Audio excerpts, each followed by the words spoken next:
तो बहुत दिन से चल रहा है अध्याय होगी नारायण। ओम जय श्री कृष्ण। वह गे सब ओर हाथ पैर वाला है, अर्थात उसके हाथ पैर सर्वत्र फैले हुए हैं।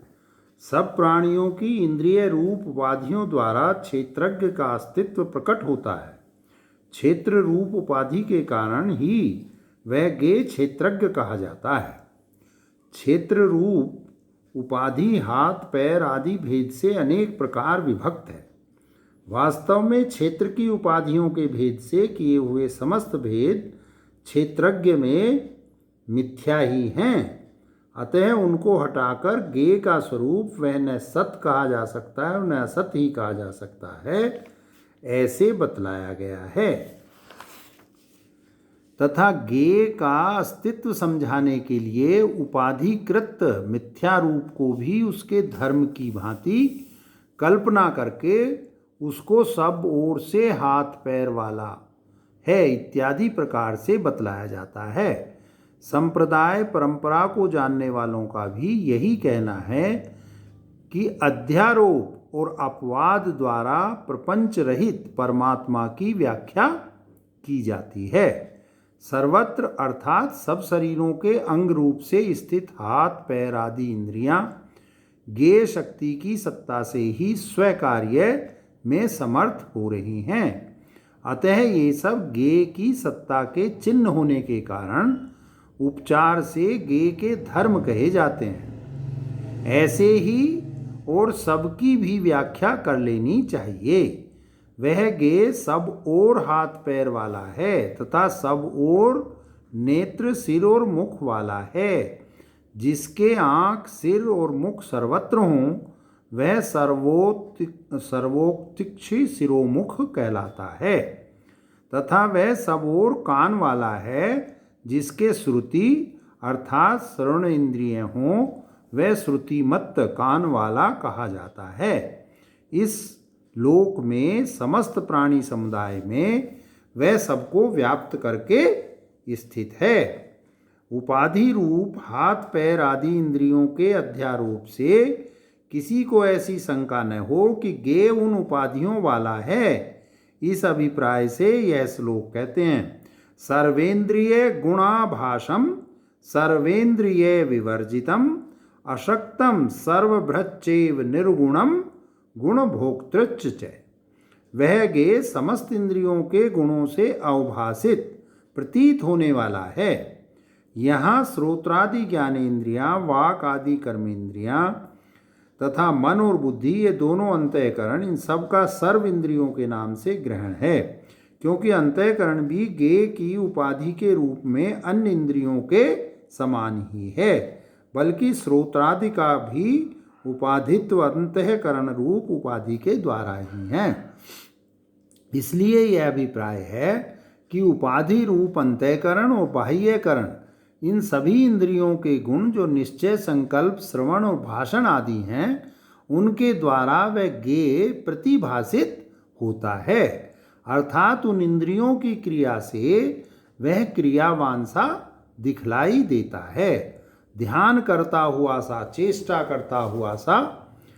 इस श्रुति से भी यही सिद्ध होता है। तो फिर उस गे को स्वयं क्रिया करने वाला ही क्यों नहीं मान लिया जाता? इस पर कहते हैं, वह गे समस्त इंद्रियों से रहित है, अर्थात सब करणों से रहित है। इसलिए वह इंद्रियों के व्यापार से वास्तव में व्यापार वाला नहीं होता। यह जो मंत्र है कि वह ईश्वर बिना पैर और हाथ के चलता और ग्रहण करता है, बिना चक्षु के देखता और बिना कानों के सुनता है, सो इस अभिप्राय को दिखाने के लिए है कि वह गे समस्त इंद्रिय रूप उपाधियों के गुणों की अनुरूपता प्राप्त करने में समर्थ है। उसे साक्षात गमनादि क्रियाओं से युक्त बतलाने के लिए यह मंत्र नहीं है। अंधे ने मणि प्राप्त की इत्यादि मंत्रों के अर्थ की भांति उस मंत्र का अर्थ है। वह गे समस्त इंद्रियों से रहित है, इसलिए संग रहित है, अर्थात सब प्रकार के संबंधों से रहित है। यद्यपि यह बात है तो भी वह ज्ञेय सबको धारण करने वाला है। सत बुद्धि सर्वत्र व्याप्त है, अतः सत ही सबका अधिष्ठान है। मृग तृष्णादि का मिथ्या पदार्थ भी बिना अधिष्ठान के नहीं होते, इसलिए वह ज्ञेय सबका धारण करने वाला है। उस ज्ञेय की सत्ता को बतलाने वाला यह दूसरा साधन भी है। यह ज्ञेय निर्गुण यानी सत्व, रज और तम, इन तीनों गुणों से अतीत है तो भी गुणों का भोगता है, अर्थात वह ज्ञेय सुख, दुख और मोह के रूप में परिणत हुए तीनों गुणों का शब्दादि द्वारा भोग करने वाला, उन्हें उपलब्ध करने वाला है। तथा बहिरंतश्च भूतानां चरम चरमेव च सूक्ष्मतात् ताद्विज्ञेयं दूरस्थम चान्तिके च ततः। अविद्या द्वारा आत्मभाव से कल्पित शरीर को त्वचा पर्यंत अवधि मानकर उसी की अपेक्षा से ज्ञेय को उसके बाहर बतलाते हैं। वैसे ही अंतरात्मा को लक्ष्य करके तथा शरीर को ही अवधि मानकर ज्ञेय को उसके भीतर व्याप्त बतलाया जाता है। बाहर और भीतर व्याप्त है ऐसा कहने से मध्य में उसका अभाव प्राप्त हुआ, इसलिए कहते हैं चर और अचर रूप भी वही है। अर्थात रज्जु में सर्प की भांति प्रतीत होने वाले जो चर अचर रूप शरीर के आभास हैं, वह भी उस ज्ञेय का ही स्वरूप है। यदि चर और अचर रूप समस्त व्यवहार का विषय वह ज्ञेय परमात्मा ही है, तो फिर वह यह है, इस प्रकार सबसे क्यों नहीं जाना जा सकता। इस पर कहते हैं ठीक है, सारा दृश्य उसी का स्वरूप है, तो भी वह ज्ञेय आकाश की भांति अति सूक्ष्म है। अतः यद्यपि वह आत्म रूप से ज्ञेय है, तो भी सूक्ष्म होने के कारण अज्ञानियों के लिए अविज्ञेय ही है। ज्ञानी पुरुषों के लिए तो यह सब कुछ आत्मा ही है, यह सब कुछ ब्रह्म ही है इत्यादि प्रमाणों से वह सदा ही प्रत्यक्ष रहता है। वह ज्ञेय अज्ञात होने के कारण और हजारों करोड़ों वर्षों तक भी प्राप्त न हो सकने के कारण अज्ञानियों के लिए बहुत दूर है, किंतु ज्ञानियों का तो ज्ञान को कहा नहीं, ज्ञेय ब्रह्म को कहा है, किंतु ज्ञानियों का तो वह आत्मा ही है, अतः उनके निकट ही है। तथा अविभक्तम च भूतेषु विभक्तमेव च स्थितम भूत भर्तृ च तज्ज्ञेयं ग्रष्णुषु प्रभ विष्णु च। वह ज्ञेय प्रत्येक शरीर में आकाश के समान अविभक्त और एक है, तो भी समस्त प्राणियों में विभक्त हुआ सा स्थित है, क्योंकि उसकी प्रतीति शरीरों में ही हो रही है। तथा वह ज्ञेय स्थिति काल में भूत भर्तृ भूतों का धारण पोषण करने वाला, प्रलय काल में ग्रष्णु सबका संहार करने वाला और उत्पत्ति के समय प्रभ विष्णु सबको उत्पन्न करने वाला है। जैसे कि मिथ्याकल्पित सर्पादि के उत्पत्ति, स्थिति और नाश के कारण रज्जु आदि होते हैं, यदि सर्वत्र विद्यमान होते हुए भी ज्ञेय प्रत्यक्ष नहीं होता तो क्या वह अंधकार है? नहीं तो क्या? ज्योतिषामपि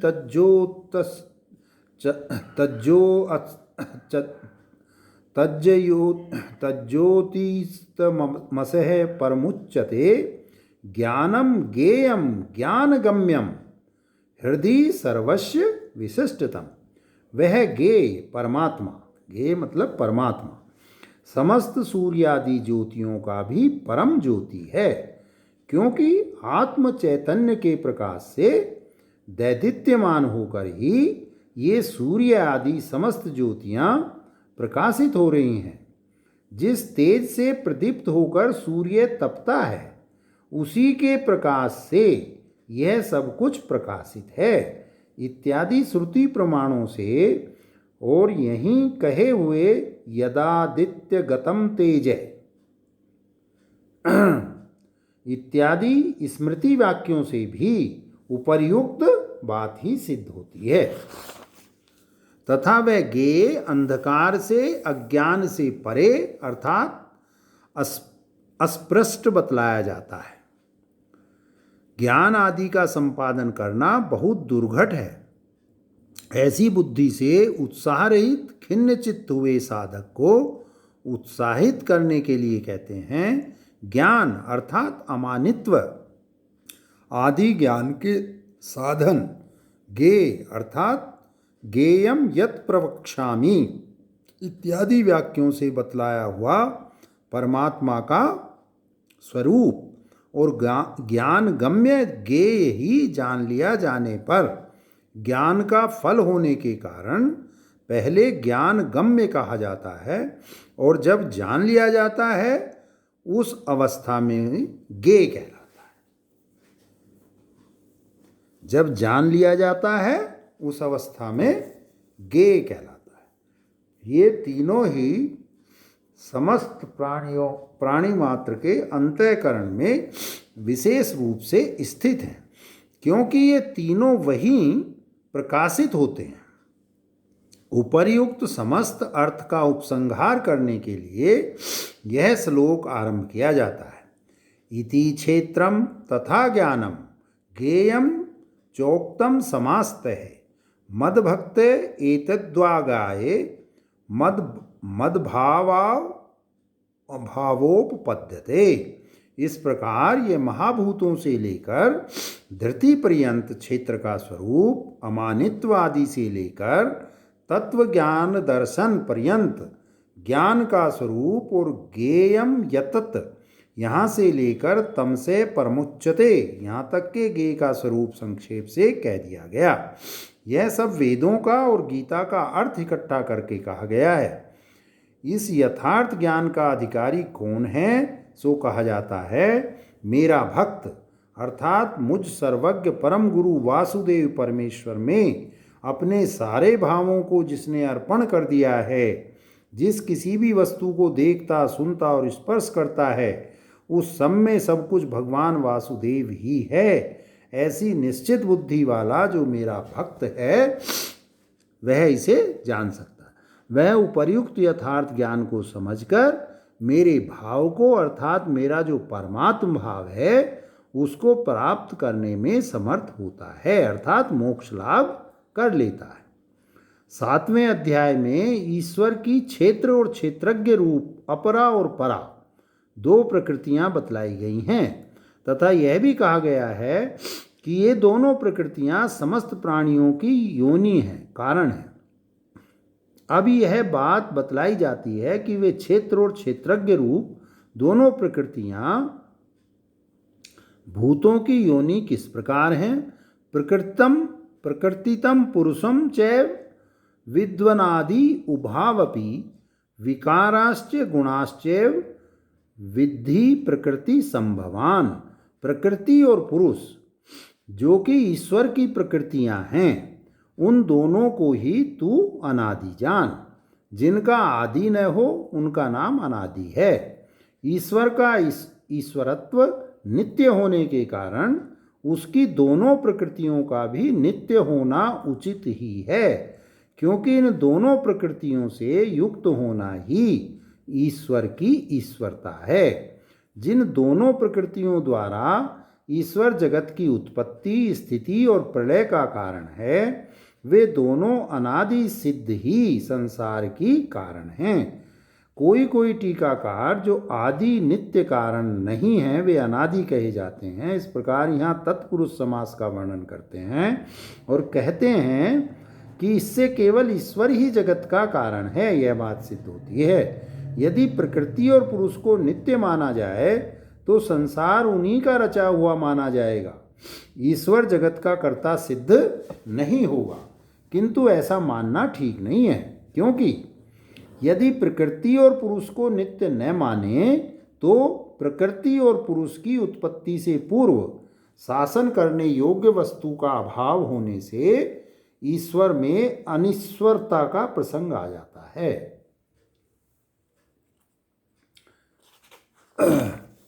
तथा संसार को बिना निमित्त के उत्पन्न हुआ मानने से उसके अंत के अभाव का प्रसंग, शास्त्र की व्यर्थता का प्रसंग और बंध मोक्ष के अभाव का प्रसंग प्राप्त होता है। इसलिए भी उपर्युक्त अर्थ ठीक नहीं है। परंतु ईश्वर की इन दोनों प्रकृतियों को नित्य मान लेने से यह सब व्यवस्था ठीक हो जाती है। कैसे? सो कहते हैं, विकारों को और गुणों को तू प्रकृति से उत्पन्न जान, अर्थात बुद्धि से लेकर शरीर और इंद्रियों तक अगले श्लोक में बतलाए हुए विकारों को तथा सुख दुख और मोह आदि वृत्तियों के रूप में परिणत हुए तीनों गुणों को तू प्रकृति से उत्पन्न हुए जान। अभिप्राय यह है कि विकारों की कारण रूपा जो ईश्वर की त्रिगुणमयी माया शक्ति है उसका नाम प्रकृति है। वह जिन विकारों और गुणों को उत्पन्न करने वाली है उन विकारों और गुणों को तू प्रकृति जनित प्रकृति के ही परिणाम समझ। प्रकृति से उत्पन्न हुए वे विकार और गुण कौन से हैं?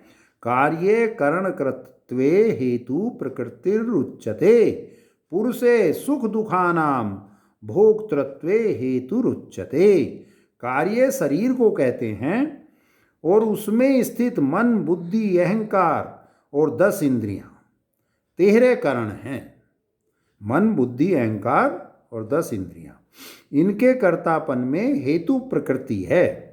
शरीर को उत्पन्न करने वाले 5 भूत और शब्द आदि 5 विषय, ये पहले कहे हुए प्रकृति जन्य 10 विकार तो यहाँ कार्य के ग्रहण से ग्रहण किए जाते हैं और सुख दुख मोह आदि के रूप में परिणत हुए प्रकृति जन्य समस्त गुण बुद्धि आदि कर्णों के आश्रित होने के कारण कर्णों के ग्रहण से ग्रहण किए जाते हैं। उन कार्य और कर्णों का जो कर्तापन अर्थात उनको उत्पन्न करने का भाव है उसका नाम कार्य करण कर्तृत्व है। उन कार्य करणों के कर्तृत्व में आरंभक होने से प्रकृति कारण कही जाती है। इस प्रकार कार्य करणों को उत्पन्न करने वाली होने से प्रकृति संसार की कारण है।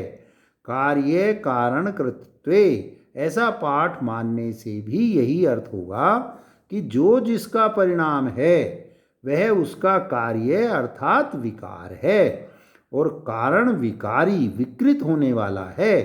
उन विकारी और विकार रूप कारण और कार्यों के उत्पन्न करने में प्रकृति हेतु है। अतः 16 विकार तो कार्य और 7 प्रकृति विकृति कारण हैं। इस प्रकार ये 23 तत्व ही कार्य कारण के नाम से कहे जाते हैं। 16 विकार और 7 प्रकृति विकृति कारण है, ये 23 है। इनके कर्तापन में प्रारंभक से ही प्रकृति हेतु कही जाती है।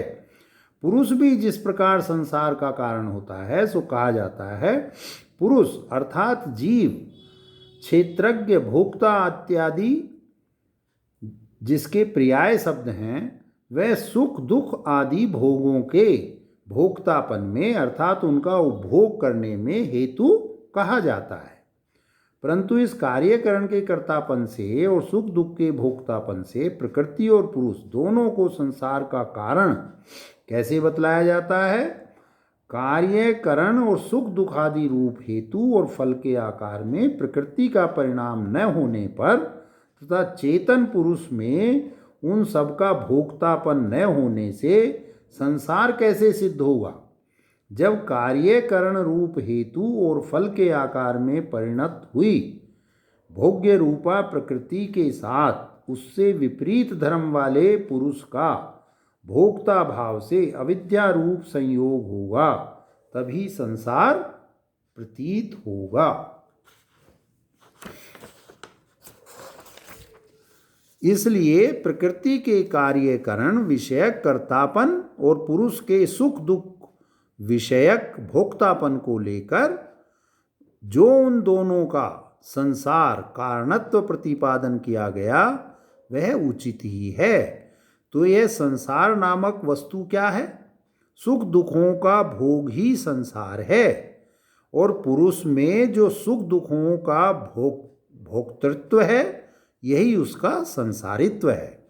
यह जो कहा कि सुख दुखों का भोक्तृत्व ही पुरुष का सांसरित्व है, सो वह उसमें किस कारण से है वह बतलाते हैं।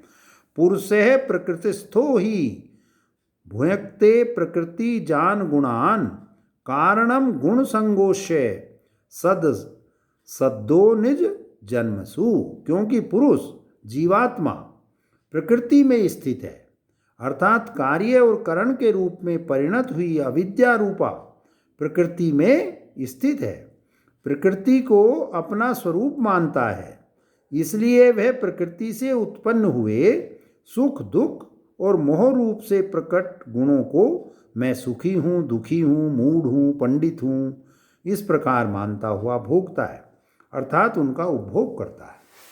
यद्यपि जन्म का कारण अविद्या है, तो भी भोगे जाते हुए सुख दुख और मोह रूप गुणों में जो आसक्त हो जाना है, तद्रूप हो जाना है, वह जन्म रूप संसार का प्रधान कारण है। वह जैसी कामना वाला होता है वैसा ही कर्म करता है। इस श्रुति से भी यही बात सिद्ध होती है। इसी बात को भगवान कहते हैं कि गुणों का संग ही, अर्थात गुणों में जो आसक्ति है, वही इस भोक्ता पुरुष के अच्छी बुरी योनियों में जन्म लेने का कारण है। अच्छी और बुरी योनियों का नाम सद सत योनि है।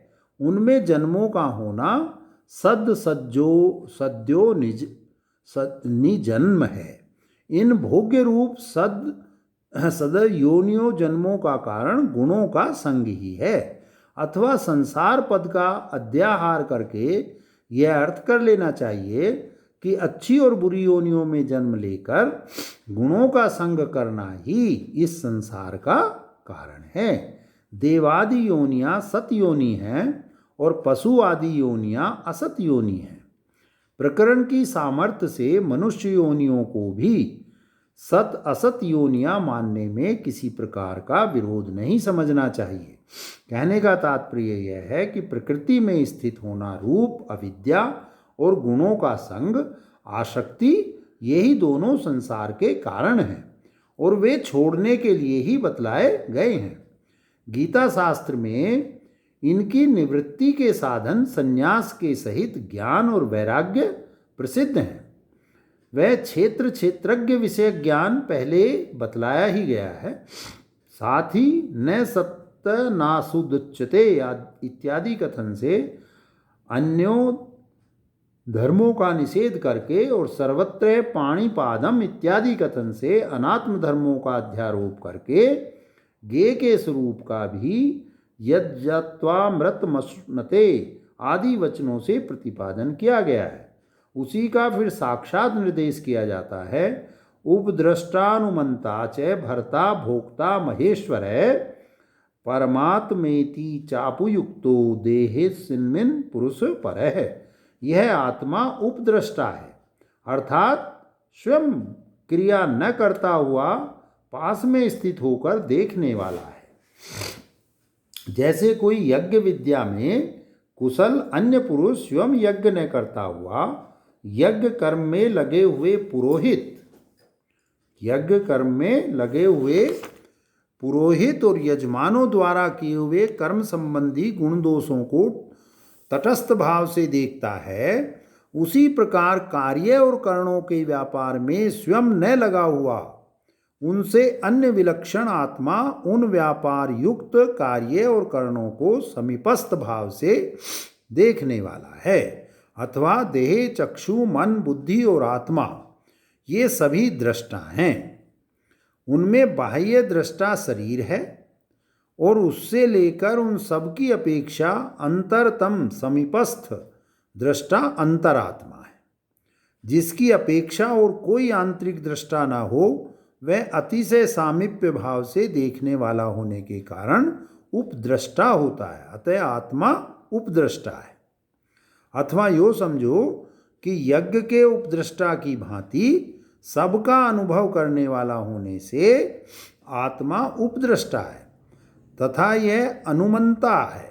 क्रिया करने में लगे हुए अंतःकरण और इंद्रियादि की क्रियाओं में संतोष रूप अनुमोदन का नाम अनुमनन है, उसका करने वाला है। अथवा यह इसलिए अनुमंता है कि कार्यकरण की प्रवृत्ति में स्वयं प्रवृत्त न होता हुआ भी उनके अनुकूल प्रवृत्त हुआ सा दिखता है। अथवा अपने व्यापार में लगे हुए अंतःकरण और इंद्रियादि को उनका साक्षी होकर भी कभी निवारण नहीं करता, इसलिए अनुमंता है।